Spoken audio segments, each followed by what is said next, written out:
शीतलीकरणं देव्याभिवन्दनम् आराधिक्यं समर्पयामि।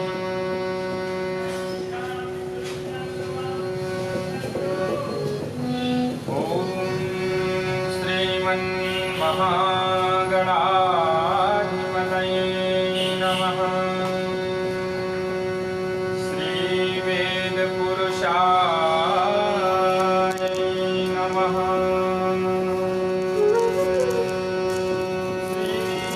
सरस्वत्यै नमः। श्रीगुरुचरणकमलेभ्यो नमः।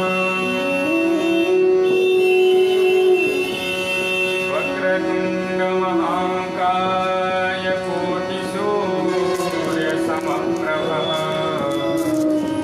निर्विघ्नं कुरु मे देव सर्वकार्येषु सर्वदा। सीतानाथसमारम्भां श्रीरामानन्दार्यमध्यमाम् अस्मदाचार्यपर्यन्तां श्रीवन्दे गुरुपरम्पराम्।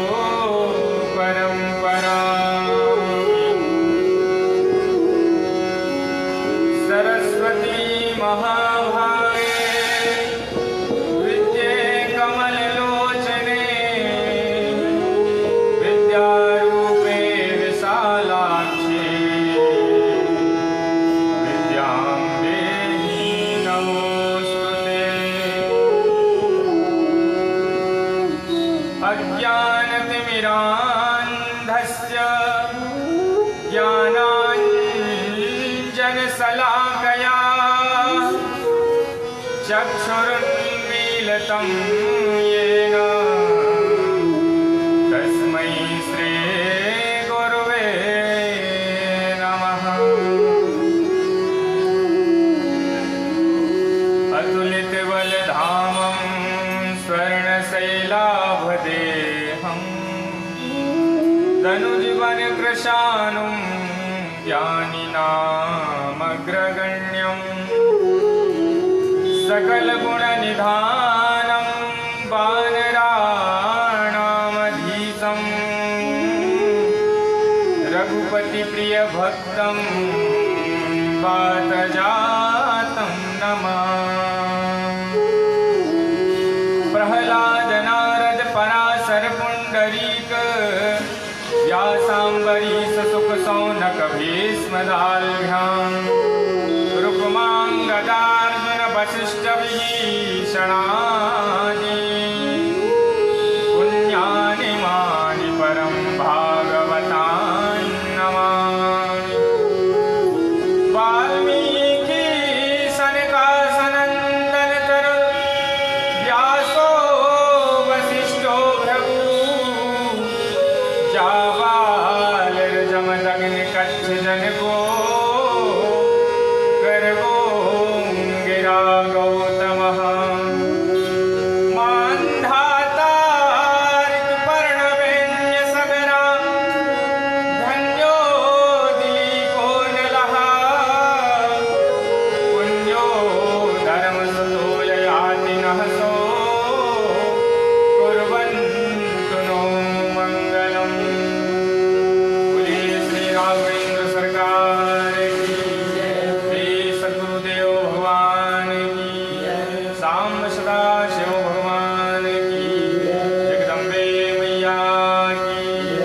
श्री हनुमान जी महाराज की जय। श्रावण महोत्सव पर्व की जय। अपने माता पिता की जय। अपने गुरु महाराज की जय। सत्संग महोत्सव की जय। आचार्य चरण की नमः। पार्वती पतये हर हर महादेव।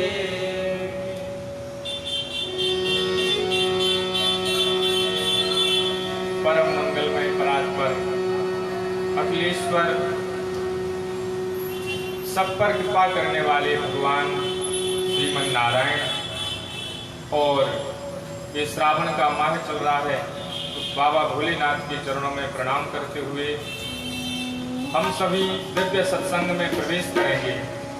बाबा भोलेनाथ की स्तुति गाएंगे और यह समय ब्राह्मणों के लिए तो अतिशय दुस्तर हो गया है, क्योंकि उनके जो जीवन निर्वाह का साधन था वह भी छिन गया है। विगत 4 महीनों से, 4 महीने तो हो ही गए हैं, 4 महीनों से ये विपत्ति आई है। इससे धनाढ्य लोगों का, बिजनेस वालों का, रुपये पैसों वालों के लिए तो कोई हानि नहीं, परंतु मध्यम वर्गीय और जो मजदूर वर्ग है उनके लिए यह समय बहुत कठिनाइयों से भरा हुआ है। वे अपने परिवार का पालन पोषण कैसे कर रहे हैं, इसे हम शब्दों में बयान नहीं कर सकते। खुद जाकर के घर घर में देखा है कि उनकी हालत कैसी है। इसलिए हम तो ठाकुर जी से यही प्रार्थना करते हैं और वर्तमान सरकार से भी हमारा यही आग्रह है कि वे शीघ्र ब्राह्मणों के लिए भी कुछ करें। जो कथाएं, सत्संग आदि बंद हैं उनको चालू करवाने के लिए कुछ ना कुछ उन्हें करना चाहिए। जैसे नेताओं की रैलियां हो रही हैं, उनके भी खूब जमावड़े हो रहे हैं, उनकी भी सभाएं हो रही हैं, उनमें कोई रोक टोक नहीं है। लेकिन सत्संग के लिए, कथाओं के लिए रोक है, तो भैया उसके लिए भी नियम बना दो कि 50 से ज़्यादा लोग नहीं बैठ सकते कथा में। तो 50 लोग बैठ करके तो कथा सुन सकते हैं। ऐसा नियम हो जाए तो बहुत अच्छी बात है और होना भी चाहिए। यदि नहीं होता है तो इसके लिए फिर ब्राह्मणों को आंदोलन करने पड़ेंगे और होगा भी आंदोलन। ये भी सरकारें ध्यान में रखें इस बात को। जब तुम्हारी सभाएं हो सकती हैं, तुम्हारी रैलियां निकल सकती हैं, तो कथाएं क्यों नहीं हो सकती? मंदिर बंद पड़े हैं, मंदिरों में पूजा नहीं हो रही।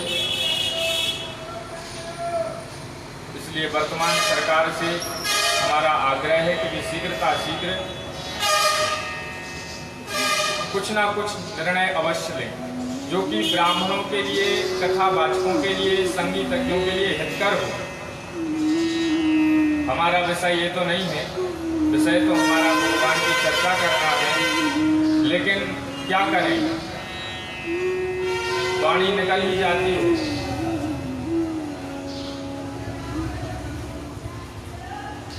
ओम गंगा तरंग रमणीय जटा कलापम गौरी निरंतर विभूषित वाम भागम नारायण प्रियमनंग मदापहारम वाराणसी पुरपतिम भज विश्वनाथम। तो हमारा जो आज का विषय है वह है गौ संरक्षण, गौ सेवा, गौदान की महिमा, गौ भक्ति कैसी होनी चाहिए। क्योंकि आज के समय में यदि सबसे ज्यादा कष्ट में कोई है तो वो है गौ माता। और मेरे भाइयों बहनों, ध्यान रखना, हमारा भारत तभी बचेगा, हमारा राष्ट्र तभी बचेगा जब गाय बचेगी। यदि गाय की हत्या होती रहेगी, गाय रोती रहेगी। और वैसे भी अथर्ववेद का एक सूक्त है, एक पंक्ति है, वो मुझे स्मरण नहीं हो रही है। उस पंक्ति का भाव अवश्य मैं बताना चाहूँगा। पंक्ति स्मरण नहीं आ रही है, कौन सी है। उसमें ये बताया गया है कि जिस भूमि पर गौ माता के अश्रु गिरते हैं, गौ माता रोती है, वह भूमि वीरों से विहीन हो जाती है। वहाँ वीर पुरुष जन्म लेना बंद कर देते हैं। और आज की परिस्थिति में सबसे ज्यादा यदि कोई कष्ट में है तो वो है गौ माता। और ये भी नितांत सत्य है कि यदि प्रत्येक हिंदू, प्रत्येक भारतवासी अपने घर में एक एक गाय बांध लेना, प्रत्येक हिंदू यदि सनातन धर्मी एक एक गाय बांध ले तो गाय की कमी पड़ जाएगी, लानी पड़ेगी कि अब कहां से लाएं, इतनी कमी हो जाएगी। तो एक बार कैलाश पर्वत पे मनोरम शिखर पर बैठे हुए भगवान महेश्वर से भगवती पराम्बा महेश्वरी उमा पूछती हैं, पार्वती जी पूछती हैं कि हे देवों के देव महादेव, आप सारे संसार का हित करने वाले हैं, आप सदैव मुझे कथाएं सुनाते रहते हैं, सत्संग सुनाते रहते हैं। यदि आपका मेरे ऊपर अत्यधिक प्रेम है, अत्यधिक स्नेह है, तो मनुष्यों के लिए जो हितकर हो, जो धर्म अर्थ काम और मोक्ष को देने वाला हो, आप ऐसा कोई साधन, कोई सरलतम सुगम उपाय बताइए जिससे मनुष्यों को शीघ्र ही सिद्धि प्रदान हो, सिद्धि मिले, जिसमें कोई विघ्न ना हो, जिसमें कोई बाधा ना हो, जिससे मनुष्य दीर्घ आयु को प्राप्त करें, ऐसा कोई साधन बताइए। तब श्री महादेव जी ने कहा कि हे महादेवी, तुमने समस्त लोगों की हित की इच्छा से ये प्रश्न किया है। तुम्हारा प्रश्न एक का कल्याण करने वाला नहीं है, संपूर्ण संसार का कल्याण करने वाला तुम्हारा प्रश्न है। हे देवी, तुम्हारी महिमा अनंत है और तुम भी धन्य हो। ब्रह्मा विष्णु आदि देवता भी तुम्हारी महिमा के गीत गाते हैं। ये सभी तुमसे ही उत्पन्न हुए हैं, तुमसे ही इनकी सृष्टि है और तुम में ही ये लीन हो जाते हैं। हे भगवती, शक्ति के बिना शिव भी अधूरे हैं और शक्ति के बिना भगवान श्रीमन नारायण भी अधूरे हैं और उन्हीं शक्ति ब्रह्माणी के बिना भगवान ब्रह्मदेव भी अधूरे हैं, ब्रह्मा जी भी अधूरे हैं। ब्रह्मा सृष्टि का यदि पालन करते हैं तो वो तुम्हारी आज्ञा से करते हैं, सृष्टि बनाते हैं तो तुम्हारी आज्ञा से बनाते हैं। भगवान विष्णु उसका पालन पोषण करते हैं तो वे तुम्हारी आज्ञा से करते हैं। और यदि मैं सृजन करता हूँ, स्वयं महादेव सृजन करता हूँ, तो वो भी तुम्हारी आज्ञा से। हे भगवती, तुम त्रिदेवों की सनातनी आद्या शक्ति हो। हे महेश्वरी, सृष्टि की कारणभूता आप हो। तुम्हारे चरणों की सेवा से बढ़कर दूसरी संसार में और कोई शोभा नहीं है। श्री देवी जी ने कहा है, हे महादेव, आपने मेरा यह महात्म्य जो कहा है यह सत्य ही है। मेरे आराधन की बहुत सी विधियां हैं और जिन्हें आपने पूर्व काल में मेरे मुख से सुना है। तब महादेव जी ने कहा कि हे देवी, अब वह ज्ञान सुनो जो शास्त्रों का, वेदों का, पुराणों का सार है, जो महान फल देने वाला है, महान पुण्यप्रद है, साक्षात धर्म अर्थ काम और मोक्ष को देने वाला है, सभी प्रकार से संपूर्ण संपत्तियों को देने वाला है, विपत्तियों को दूर करने वाला है, विघ्नों को दूर करने वाला है। वह उपाय मैं तुम्हें बता रहा हूँ, जिसका स्मरण करने मात्र से भूत प्रेत पिशाच डाकनी सांकनी आदि जो नकारात्मक शक्तियां हैं वे शीघ्र दूर हो जाती हैं। हे देवी जी, तुमने सृष्टि के आरंभ काल में मनुष्यों का हित करने की अभिलाषा से, किसी प्राणी के रूप में पृथ्वी पर वास करने की इच्छा से सर्व कल्याणमयी जगत जननी गौ का रूप धारण किया। तुम ही साक्षात गौ माता का रूप धारण करके पृथ्वी पर आती हो और मनुष्यों के भक्तों के जो मनिप्सित कामना है, अभिलषित कामना है, उसको पूर्ण करती हो। हे भगवती, इस पृथ्वी पर यदि चलता फिरता हुआ कोई मंदिर है तो मंदिर कौन है? गौ माता। चलता फिरता मंदिर ही तो है जिसमें संपूर्ण देवता वास करते हैं। आपको मंदिर जाने की जरूरत नहीं, जल चढ़ाने की जरूरत नहीं, चंदन पुष्प अक्षत आपकी कोई सामग्री भी इसमें नहीं लगेगी। यदि सबसे सरल कोई विधि है तो वह गौ पूजन की विधि है। गौ की सेवा करने से संपूर्ण तीर्थों का फल प्राप्त हो जाता है। नमो गोभ्या श्रीमतीभ्यः सौरभीयेभ्येव च नमो ब्रह्मसुताभ्यश्च पवित्राभ्यो नमो नमः। भगवती सुरभि माता के चरणों में प्रणाम करते हुए ऐसी प्रार्थना करें कि ऐसी भावना मन में बनावे कि वे गौ माता हमारे आगे हैं, वे हमारे पीछे हैं। गाओ में अग्रतः पातु, गाओ में सन्तु पृष्ठतः, गाओ में हृदये सन्तु, गवां मध्ये वसाम्यहम्। कपिले सर्वदेवानां पूजनीया शिरोहणी, तीर्थदेवमयी यस्मान् दतः शान्तिं प्रियक्षमे। तो सब सिद्धियों को देने वाला यदि कोई व्रत है तो वह गौ व्रत है। गौ रूपा जगदम्बा की कृपा से सभी मनोरथ सिद्ध हो जाते हैं और समस्त जो रामचरितमानस में पुराणों में अणिमादी सिद्धियों के बारे में जो वर्णन आया है वे सिद्धियां मनुष्य को स्वतः प्राप्त हो जाती हैं।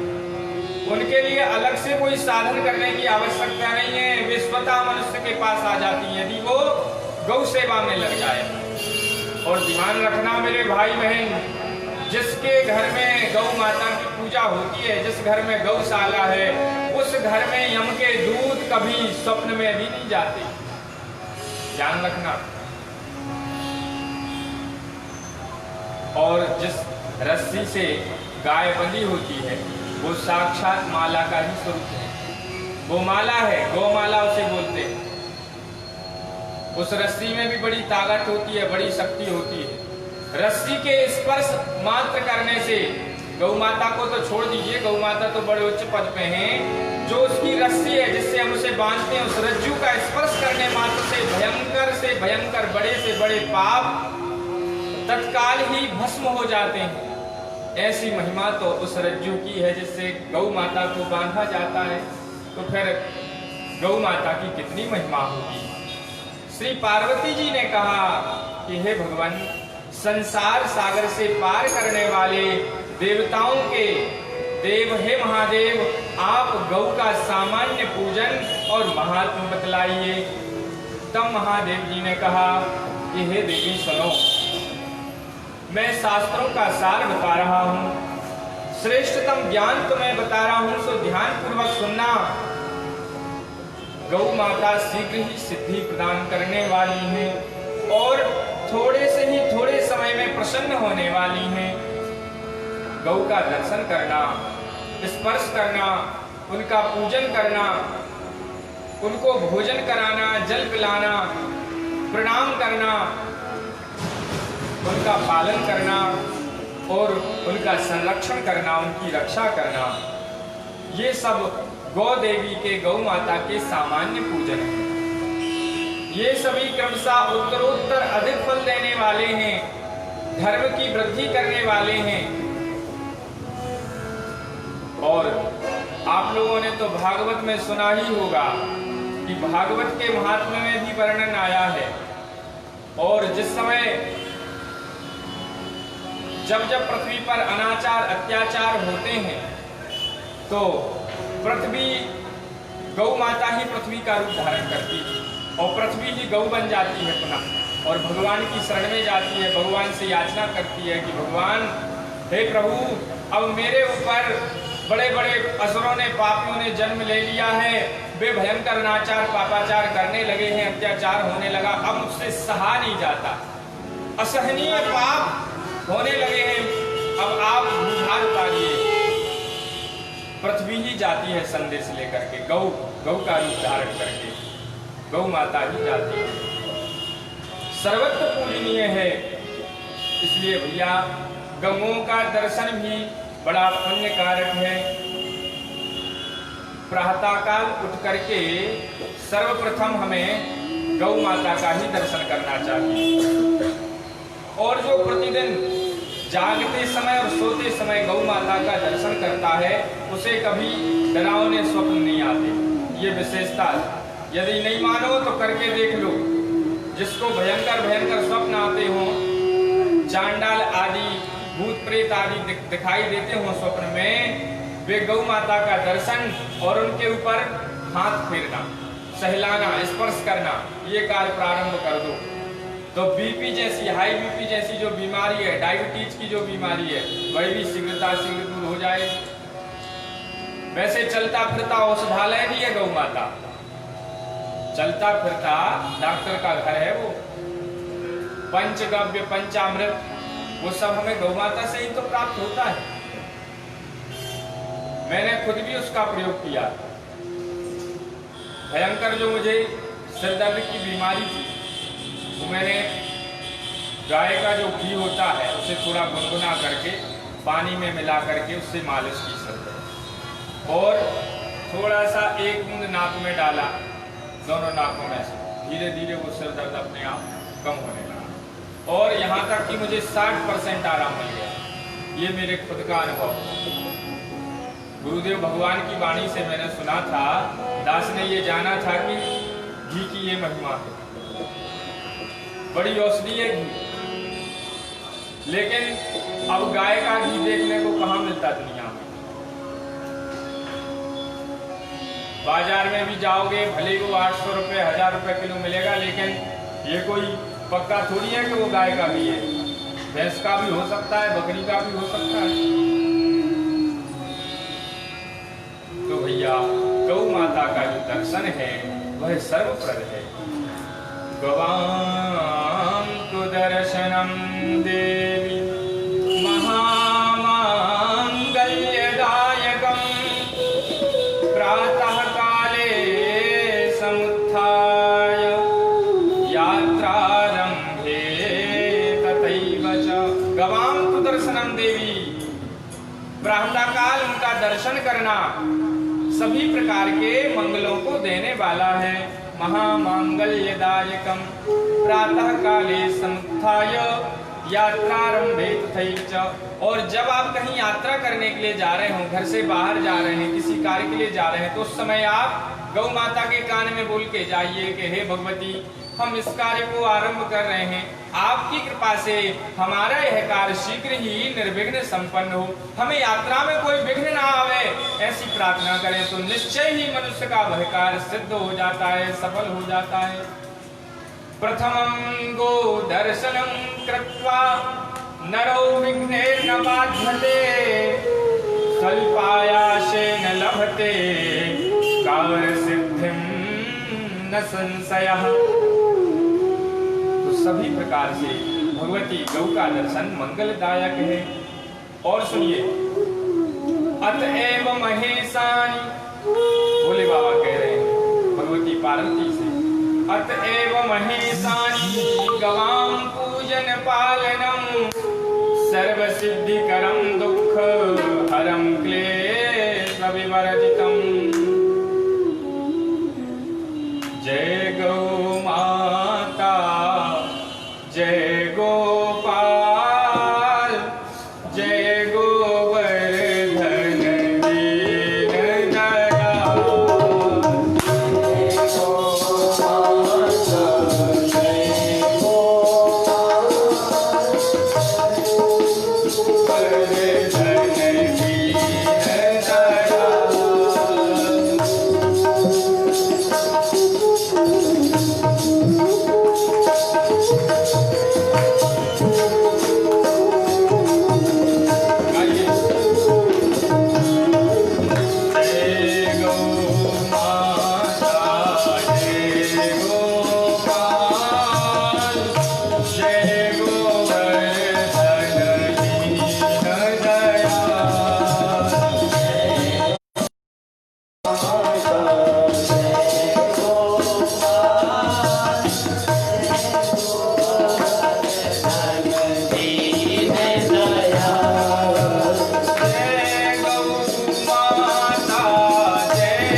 अर्थानाम मोक्षाणाम, चारों प्रकार के पदार्थों को देने वाली है। साधनम सुखदम नृणाम, सभी प्रकार के साधनों को, सुखों को प्रदान करने वाली है गौ माता।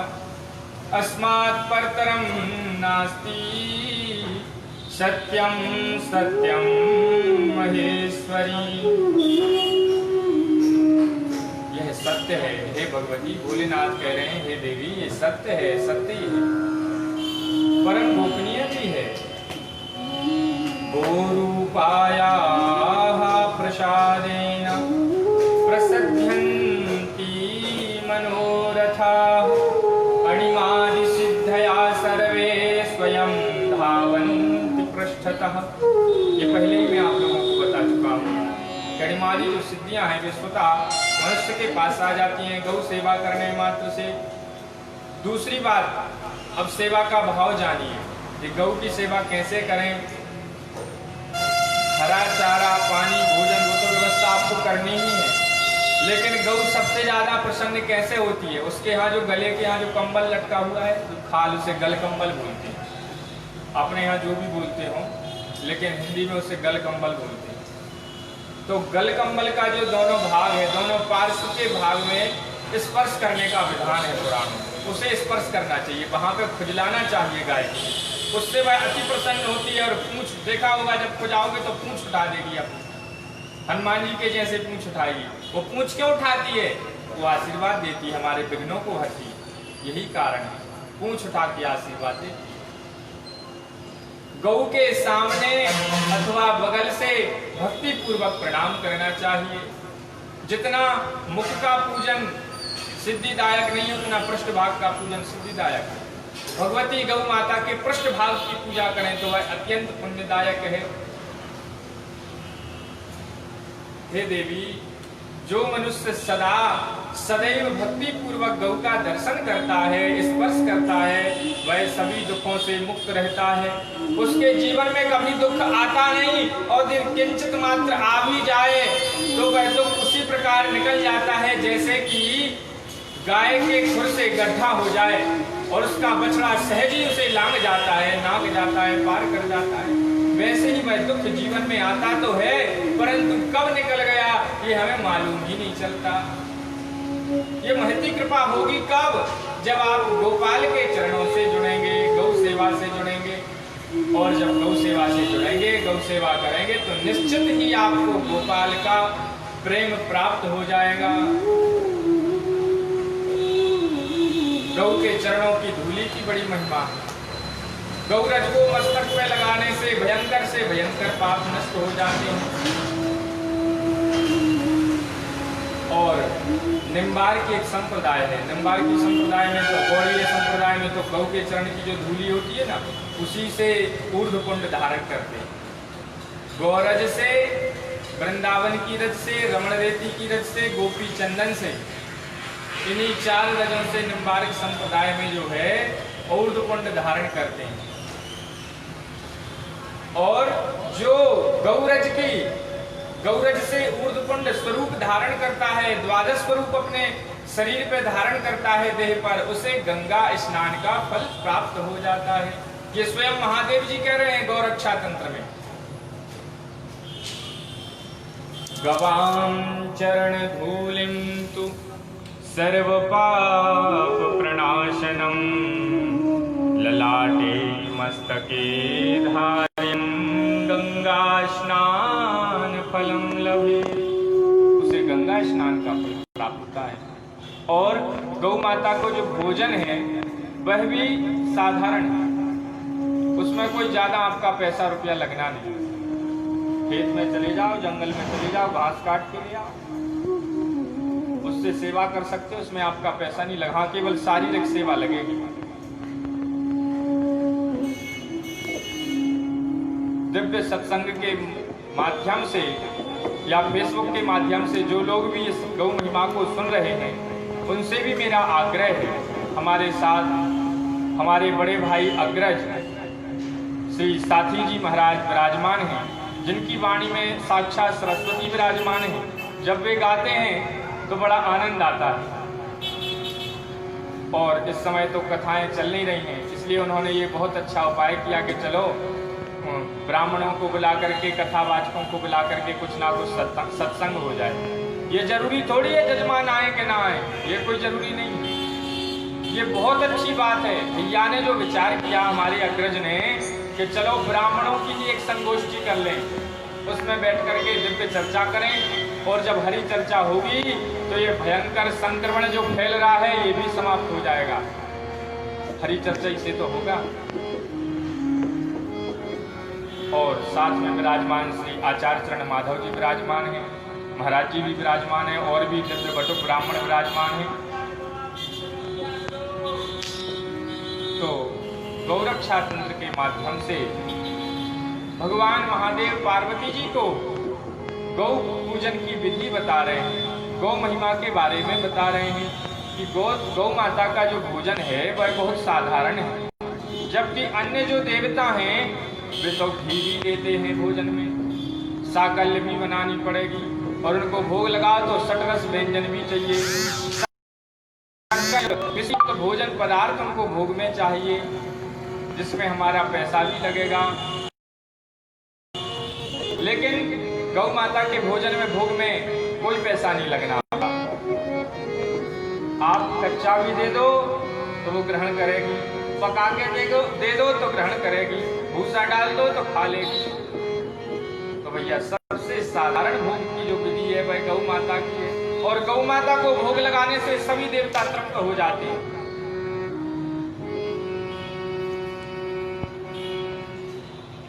विगुणं तस्य लभते वर्गां भोजयेत् यदि गुरुर्गां भोजयत्याशु चतुर्गुणं फलं लभे। देखो ये भी कितनी बड़ी महिमा बताई। द्विगुणं तस्य लभते, बोले अपनी गौ को भोजन कराने से जो फल प्राप्त होता है उससे दोगुना पुण्य दूसरे की पराई गौ को खिलाने से प्राप्त होता है, और उससे चौगुना फल गुरुदेव की गाय को भोजन कराने से मनुष्य को प्राप्त होता है। बोले सुरभि माता की जय। श्री सुरभ्यै नमः, श्री सुरभ्यै नमः, श्री सुरभ्यै नमः, श्री सुरभ्यै नमः, श्री सुरभ्यै नमः, श्री सुरभ्यै नमः, श्री सुरभ्यै नमः, श्री सुरभ्यै नमः, श्री सुरभ्यै नमः, श्री सुरभ्यै नमः, श्री सुरभ्यै नमः, श्री सुरभ्यै नमः, श्री सुरभ्यै नमः, श्री सुरभ्यै नमः, श्री सुरभ्यै नमः, श्री सुरभ्यै नमः। बोलिए सुरभि माता की जय। भोजन के साथ गौ माता को जल देना चाहिए। कीर्तन आवश्यक है, सत्संग के बीच में कीर्तन आवश्यक है, क्योंकि कीर्तन की ही महिमा है। यहाँ वहाँ के फालतू जो व्यंग हैं और फालतू जो गाने हैं या शेर शायरी हैं, ये सब प्रवचन में, सत्संग में, कथाओं में नहीं होना चाहिए। कीर्तन ही लाभदायक है, और कीर्तन की ही महिमा बताई है। भागवत के अंतिम श्लोक में भी तो यही बताया है, प्रणामो दुख शमनम तम नमामि नाम संकीर्तनम यस्य सर्व पाप प्रणाशनम, प्रणामो दुख शमनम तम नमामि हरिं परम। भागवत का अंतिम श्लोक भी हमें यही तो सीख दे रहा है कि नाम संकीर्तन करो, नाम संकीर्तन करने से ही कल्याण होगा। कलियुग केवल नाम अधारा, सुमेरे सुमेर नर उतरहि पारा। कलियुग केवल नाम अधारा, सुमेरे सुमेर नर उतरहि पारा।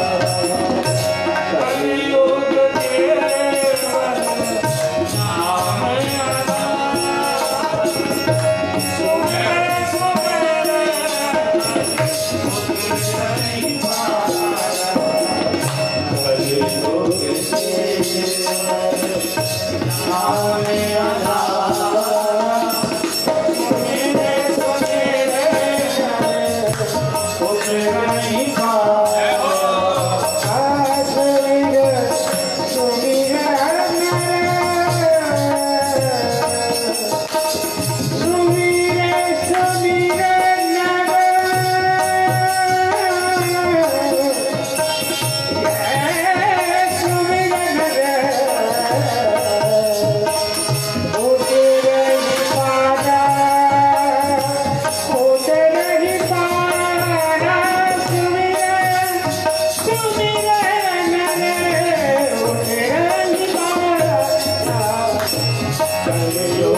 राम राजा सरकार की जय।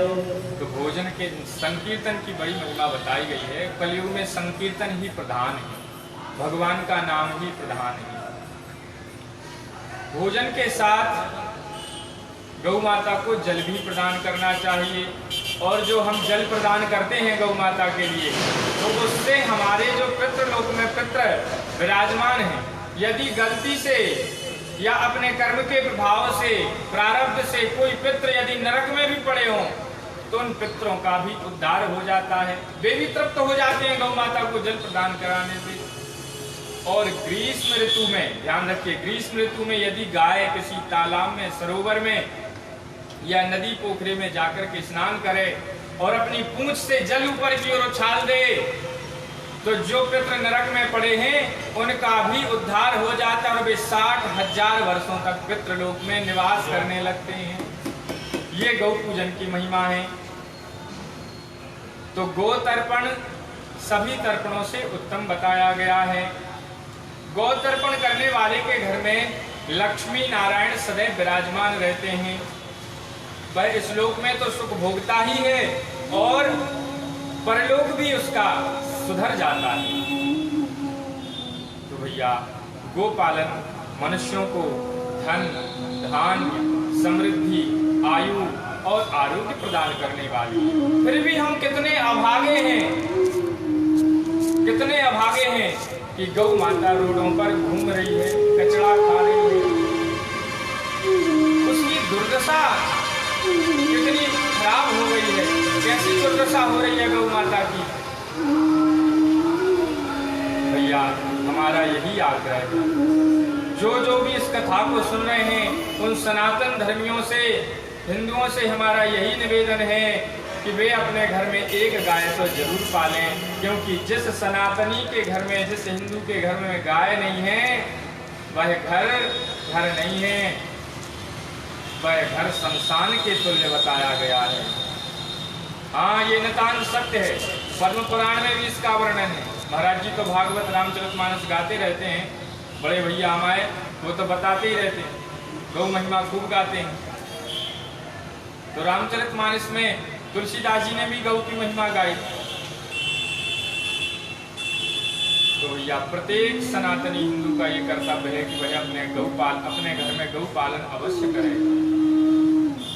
जीवन भर जिसने पाप कर्म किया हो, पाप करते करते उसका अंतिम समय आ गया हो, यदि किसी कारणवश उस क्षण, उस पल में भी उसे गौ माता का दर्शन हो जाए, तो फिर वह नरक का गामी नहीं होता। जब इतनी बड़ी महिमा गौ माता की बताई गई, फिर भी लोग इस बात को समझ नहीं रहे हैं। अब भैया, उनको कैसे समझाया जाए, कैसे बताया जाए? अच्छा, एक बात मेरी मान लीजिए, ज्यादा दिन के लिए आप अपने घर में गाय मत रखिए, केवल 1 महीने तक रख के देखिए, उससे आपको क्या फायदा मिलता है। आपके जीवन में कैसी सकारात्मक ऊर्जा आपको मिलती है, कैसे आपके घर का वातावरण बदलता है। जिस घर में भाईचारा नहीं है, जिस घर के लोग अलग अलग हो गए हैं, सामंजस्य नहीं बचा, प्रेम नहीं बचा, एकता नहीं बची, उस घर में यदि गौ माता आ जाए तो पुनः संबंध अपने आप बनने लग जाते हैं। भाइयों का प्रेम पुनः स्थापित हो जाता है गौ माता के आने। लेकिन ये करना पड़ेगा। तो भैया, गौ पालन से मनुष्यों को धन, धान्य, कीर्ति आदि प्राप्त होती है, और जो धन की इच्छा से उनकी सेवा करते हैं, उन्हें धनार्थी लभते धनम, उन्हें धन की प्राप्ति होती है। पुत्रार्थी कामान पुत्रान, जो पुत्र की कामना से गौ की सेवा करता है, जिनके यहाँ पुत्र संतान नहीं होती, वे 1 वर्ष तक गौ माता की 4 परिक्रमा लगाएं, केवल 4 परिक्रमा लगाएं, और गौ माता के चारों चरण धो करके, जो सबत्सा गौ, बछड़े वाली गाय हो, सबत्सा गौ के चारों चरण धो करके सुबह शाम उस जल को पी लें छान करके। तो निश्चित ही ये नितांत सत्य है कि 1 वर्ष के अंदर श्रीमन नारायण प्रभु भगवान श्री गोपाल जी उसकी गोद अवश्य भरते हैं, उसकी इच्छा, पुत्र की जो कामना है उसे अवश्य पूर्ण करेंगे। ये बिल्कुल सत्य है। बोलिए सुरभि मऊ गौ माता की जय। भोलेनाथ बोले कि हे देवी पार्वती, हे महेश्वरी, सवत्सा एवं दूध देने वाली गाय का पालन करने से सामान्य फल प्राप्त होता है, और बिना ब्याही हुई गाय, चाहे वह गर्भणी हो या ना हो, पालित होने पर, पालने पर, उसे इसका पोषण करने पर वह उससे दूना फल देती है। ये भी एक विशेषता है। बूढ़ी गाय यदि दूध देना बंद कर दे तो उसे घर से निकालना नहीं चाहिए। और अब तो ऐसा ही होता है। अब तो गाय तो क्या, अब तो बुजुर्गों को भी घर से निकाल दिया जाता है बुढ़ापे में। उनकी भी दुर्दशा हो रही। फिर ये तो गौ माता है, इनके लिए तो कहना ही क्या। तो भैया बूढ़ी गाय जब हो जाए, यदि उसकी कोई घर में सेवा करे, अपने पुत्र और पुत्री जैसी, अपने बच्चों की जैसी सेवा करे, तो भैया उसका परलोक सुधर जाता है। उसकी महिमा का वर्णन शब्दों में नहीं कर सकते। उसकी महिमा अनंत हो जाती है उस जीव की, वह धन्य हो जाता है। इसलिए हे देवी, इस प्रकार 100 या 100 से अधिक गायों का बधिक से लेकर जो मनुष्य पालता है, अतएव जो हत्यारों से छुड़ा करके, बधिकों से छुड़ा करके, कोई कसाई गाय को ले जा रहा है और आप उसे छुड़ा करके ले आए, उसका पालन किया, तो उससे आपको 1000 अश्वमेध यज्ञ करने का फल प्राप्त हो जाएगा उस गौ माता की सेवा करने में। तो इतनी महिमा स्वयं महादेव जी पार्वती जी को बता रहे हैं, और हम अभागे इस बात को मानते नहीं। भगवान भोलेनाथ ने तो यहाँ तक कह दिया कि जो 100 या 100 से अधिक गायों को कसाईयों से छुड़ाकर उनकी सेवा करता है, वह मेरे तुल्य हो जाता है, अर्थात स्वयं महादेव के समान हो जाता है। इतनी महिमा स्वयं भोलेनाथ बता रहे हैं। रिद्धियां तथा सिद्धियां ऐसे जीव के चरणों में लौटती रहती हैं, हाथ जोड़े खड़ी रहती हैं। उनके दर्शन करने से मनुष्य की मनोकामनाएं पूर्ण हो जाती हैं। सभी देवता भी उस जीव को नमस्कार करते हैं। अन्य लोगों का तो कहना ही क्या है। इस लोक में सुख भोग कर अंत में वह मनुष्य वो लोक में वास करता है। हे देवी, धन देकर या प्राण देकर अथवा दोनों देकर जो गौओं की रक्षा में सदैव लगा रहता है, इससे बड़ा पुण्य धरती पर और कोई है ही नहीं। एक से एक बड़े भक्त हुए हैं भैया। हमारे महाराष्ट्र के जो वीर शिवाजी हुए छत्रपति, उन्होंने भी गौ माता के लिए बहुत से आंदोलन किए। 1966 में जो युद्ध हुआ था अपने भारत में, जिस समय इंदिरा गांधी जी ने गोलियां चलवाई, अपन ने देखा तो नहीं, पढ़ा है। इसमें करपात्री जी महाराज के साथ हजारों ब्राह्मणों ने, हजारों संतों ने अपने प्राणों की आहुति दे दी। उन्होंने ये बात कही थी कि हम गौ बिल पारित करेंगे, गौ रक्षा के लिए कुछ ना कुछ करेंगे, ये आश्वासन दिया था। बाद में वे अपनी बात से मुकर गए और भयंकर आंदोलन करपात्री जी महाराज के सानिध्य में हुआ। परिणाम स्वरूप हजारों ब्राह्मणों की, संतों की हत्या कर दी गई, और उसका परिणाम आप लोग देख ही रहे हैं। इसके बारे में और अधिक मैं बोलना नहीं चाहता। और दूसरी बार जिस समय अटल बिहारी जी प्रधानमंत्री बने थे, उस समय भी साधु संतों ने अटल बिहारी जी से ये बात कही थी, आश्वासन दिया था अटल बिहारी ने कि हम गौ बिल पारित करेंगे, कुछ ना कुछ गौ माता के लिए अवश्य करेंगे। और बाद में जब वे प्रधानमंत्री बन गए और जब साधु महात्माओं के दरवाजे पर गए, उनसे कहा कि आपने जो कहा था उस वचन को पूरा कीजिए, तो वे भी उस समय मौन हो गए। उस समय ब्राह्मणों ने और संतों ने ही श्राप दिया था उनको कि आज के बाद आप मौन ही रहेंगे, कुछ बोल नहीं पाएंगे। तो मरते दम तक भी मौन ही रहेंगे, कुछ बोल नहीं पाएंगे। बोलिए सुरभि माता की। तो भैया बधिकों से छुड़ा करके, कसाईयों से छुड़ा करके जो गौ माता की सेवा करता है, वह स्वयं भगवान शिव के समान हो जाता है। इससे बड़ा धरती पर और कोई पुण्य नहीं। जो मनुष्य गौओं की प्राण रक्षा के लिए प्राण त्याग करता है, वह भगवान शिव में ही विलीन हो जाता है, फिर वह शिवलोक का गण बन जाता है। पुनरपि जन्मम पुनरपि मरणम पुनरपि जननी जठरे शयनम। तो उसे बार बार जन्म नहीं लेना पड़ता, बार बार मरना नहीं पड़ता, वह जन्म मरण के चक्र से मुक्त हो जाता है। भैया जैसे भी हो सके, तन से, मन से और धन से, तीनों प्रकार से जिसकी जो सामर्थ्य है उसी सामर्थ्य शक्ति के अनुसार वे गौ माता की सेवा करें। उस समय तो लॉकडाउन लगा हुआ, आप मंदिरों में ज़्यादा देर रह नहीं सकते, जा नहीं सकते, इसलिए चलता फिरता भगवान का रथ जो मंदिर है वह है गौ माता। घर में ही उसकी सेवा कीजिए तो आपको देवताओं के पूजन का फल स्वतः प्राप्त हो जाएगा। इस समय श्रावण का महीना चल रहा है, आप लोग भी अभिषेक करते होंगे अपने अपने घरों में, सभी करते हैं। तो कितने लोग गाय के दूध से अभिषेक करते हैं ये बताइए जरा। और जो फेसबुक के माध्यम से सुन रहे हैं इस कथा को, वो भी अब कमेंट करके बतावें कि कौन कौन गौ माता के दूध से अभिषेक करता है घरों में। कोई जवाब नहीं मिलेगा, मुश्किल से 10 में से एक या 2 लोग, क्यों महाराज, इतने ही होंगे। बाकी सब जो पाश्चुरिक सिंथेटिक दूध है उसी से ही अभिषेक कर रहे हैं। और परिणाम क्या है, वह जहर है। आप शिव जी को क्या पिला रहे हैं, जहर से अभिषेक कर रहे हैं। यदि आपके पास गाय का दूध नहीं है तो आप जल ही चढ़ाइए, जलधारा शिव प्रिया। भगवान भोलेनाथ तो जल से प्रसन्न हो जाते हैं। और फिर भगवान को तो आप कुछ भी अर्पण करो, पत्रम पुष्पम फलम तो यम यो में भक्त्या प्रेक्षति, कुछ भी अर्पण कर दो, भगवान को सब स्वीकार है। इसलिए भैया हमारा सभी शिव भक्तों से आग्रह है, निवेदन है, यदि हो सके जहाँ तक तो शुद्ध वेद लक्षणा देसी जो गाय है, देसी गौ माता है, उसके ही दूध से आप भगवान शिव का अभिषेक करें। अन्यथा केवल जल से ही भगवान का अभिषेक कर दें, उससे ही भोलेनाथ प्रसन्न हो जाएंगे। नमामि समीशां न निर्वाण रूपं विभुं व्यापकं ब्रह्म वेद स्वरूपं।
Hare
रुद्राष्टकमिदं प्रोक्तं विप्रेण हरतु सये ये पठन्ति नरां भक्त्या तेषां शम्भो प्रसीदति।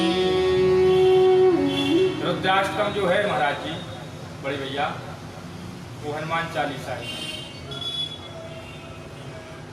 चाहे आप हनुमान चालीसा पढ़ लो चाहे रुद्राष्टकम, वो गद्यांश में हो गया और ये संस्कृत में हो गया। तो गौ माता की ये महिमा है। महादेव जी कह रहे हैं कि हे महादेवी पार्वती, प्रत्येक सनातनी का ये कर्तव्य है कि जब उनके घर में भोजन बने तो पहली रोटी गौग्रास, पहला ग्रास गौ माता के लिए निकालें। पहली रोटी गौ माता की होनी चाहिए। और जिसके घर में ये यज्ञ होता है वो यज्ञ ही कहलाता है। जिसके घर में ये यज्ञ रोज होता है वहाँ अन्नपूर्णा की कृपा सदैव बनी रहती है। गामादौ भोजयत्या वै भोजनं स्वयमाचरेत् कदाचित् यदि गां दातुं भोजनं नैव लभ्यते स्वयं वापि न भुञ्जीयात् उपवासं समाचरेत् एवं व्रतं समास्थाय पालनं कुरुते यः। ये गौ नवरात्रि का भी उत्सव मनाया जाता है महाराज। जो हमारे गुरु महाराज की गौशाला है, गुरु महाराज की तो नहीं है, वो है तो पथमेड़ा महाराज जी की गौशाला, पथमेड़ा राजस्थान में, लेकिन गुरु महाराज भी उस गौशाला से जुड़े। अधिकतर लोग यही जानते हैं कि वो गौशाला श्री मलुकपीठ वाले महाराज जी की है, लेकिन उनकी महती कृपा है। गौ सेवा में ही अब उनका सारा जीवन व्यतीत हो रहा है। पथमेड़ा महाराज जी तो फोटो अपनी खिंचवाते नहीं, उनकी फोटो आप लोगों को देखने के लिए भी नहीं मिलेगी, लेकिन महाराज जी का दर्शन होता रहता है और वे खूब गौ महिमा गाते हैं। वहाँ प्रत्येक वर्ष कार्तिक के महीने में गौ नवरात्रि महोत्सव मनाया जाता है। कुमार की नवरात्रि निकलेगी और कार्तिक के महीने में शुक्ल पक्ष में प्रतिपदा से नवमी तक गौ नवरात्रि महोत्सव मनाया जाता है। एक बार दासों में वहाँ दर्शन करने का सौभाग्य मिल चुका है, बड़ा आनंद आता है। रज में ही सब लोग सोते हैं, वो जो गो रज है उसी का ही आनंद वहाँ लिया जाता है। और जो कुछ वहाँ पदार्थ बनते हैं वे सब गौघृत से ही बनते हैं। चाहे 1 लाख लोग भोजन करने आ जाएं, चाहे 10,000 हो या 10 लोग, जो कुछ भी वहाँ बनेगा केवल गाय के घी से ही बनेगा। धन्य है ऐसे संत और धन्य है उनकी। प्रत्येक सनातनी व्यक्ति को गौव्रत धारण करना चाहिए। गौ सेवा ही गौव्रत है। ये जरूरी नहीं है कि इसके कोई नियम है। हाँ, विशेष अनुष्ठान के लिए गौव्रत धारण करें तो उसके कुछ नियम हैं, लेकिन साधारण सेवा में कोई नियम नहीं। आप जब चाहें तब से गौ सेवा शुरू कर सकते हैं। बोले महाराज जी हमारे घर में तो गौ है नहीं, हम तो गौशाला में ले आते हैं, हमारे यहाँ गाय बांधने की जगह है ही नहीं। अरे आपको पहले बनाना चाहिए, कम से कम एक ऐसी जगह बनाओ कि वहाँ गाय के चारा रखने की, भूसा रखने की व्यवस्था हो और एक गाय कम से कम घर में तो बनी रहे। महाराज जी हमारे घर में तो बचपन से ही मैंने देखा, पहले तो 40-50 गाय, 35 गाय तो मैंने खुद अपनी आंखों से देखी हैं, गिनी। अब तो मात्र 2-3 गाय ही रह गई हैं, लेकिन बचपन से ही गौ सेवा घर में हुई। और हमारे पिताजी का तो बड़ा भाव रहता है गौ माता के, उनका पूरा दिन गौ सेवा में ही व्यतीत होता है। सवेरे 4 बजे उठे, मंदिर जाने से पहले 2 घंटे गौ सेवा, उसके बाद मंदिर। और हम लोगों को भी जो उनने शिक्षा दी, गौ सेवा की शिक्षा, वे हमेशा सिखाते रहते हैं कि भैया यदि जीवन में कुछ पाना चाहते हो तो हमेशा गौ सेवा से जुड़े रहें, गौ माता से कभी अलग मत हो। ये शिक्षा तो स्वयं हमारे पिताजी भी देते रहते हैं। तो गाय का दूध, दही, घी, मूत्र और गोबर मिलाने से पंचगव्य बन जाता है। और जब भी कोई अनुष्ठान हम प्रारंभ करते हैं तो बिना पंचगव्य धारण किए बिना ये देह शुद्ध नहीं होती। अंतःकरण को पवित्र करने के लिए हमें पंचगव्य स्नान, 10 जो स्नान होता है, प्रायश्चित जो स्नान होता है, उसमें भी पंचगव्य की जरूरत पड़ती है। यज्ञ करने से पहले 10 बजे स्नान होता है ना महाराज जी, उसमें पंचगव्य की ही आवश्यकता पड़ती है। उसमें गौरज से भी स्नान किया जाता है। अब जब गाय नहीं होगी घरों में तो गौरज लाओगे कहाँ से? रोड पे जो गौ माता घूम रही है वहां से थोड़ी रज उठा के लाओ। गौशाला की रज का महत्व है, जहाँ गाय पले, सुख पूर्वक बैठे, सुख से शयन करे, वहां की रज पुण्यदायक बताई गई है। पश्चाते वहियो घूमते धन धान्य नहीयते, गोग्रासमिदं देवी सर्वपुण्य शिरोमणि। गोग्रास की महिमा तो बता ही चुके हैं। तो पंचगव्य के स्नान की बड़ी महिमा है। स्नान से तो पुण्य प्राप्त होता ही है, देह और अंतःकरण पीने से पवित्र हो जाते हैं, और इनके सेवन करने से मनुष्य पाप मुक्त हो जाता है। अभिचारिक कर्म, जो बुरे कर्म, जो नहीं करना चाहिए, यदि ऐसे कोई कर्म मनुष्य करता है तो पंचगव्य पीने से वे स्वतः नष्ट हो जाते हैं। जो ग्रह पीड़ा है, कहते ना आप लोग कुंडली दिखवाने जाते ज्योतिषी के पास, बोले महाराज जी राहु का मार्केट चल रहा है या शनि का मार्केट चल रहा है, ग्रह आपके प्रतिकूल हैं, तो उन ग्रहों को अनुकूल करने के लिए आप गौ सेवा में लग जाइए। आपके नवग्रह की जो महादशा है, ग्रहों की जो महादशा है, योगिनी महादशा है, कैसी भी दशाएं हों वे स्वतः धीरे धीरे समाप्त हो जाएंगी, और आपको ये लगने लगेगा कि अब नवग्रह हमारे अनुकूल हो गए हैं। महादशा का भी कोई प्रभाव नहीं पड़ेगा। भयंकर शनि का मार्केट, भयंकर राहु का मार्केट किसी के जीवन में लगा हो, वो 1 महीने तक नित्य निरंतर गौ सेवा करने लग जाए, उसे स्वयं फायदा दिखने लग जाएगा। ये गौ सेवा की विशेषता, पंचगव्य की विशेषता। दुर्भाग्य और दारुण रोगों का नाश हो जाता है गौ सेवा करने से।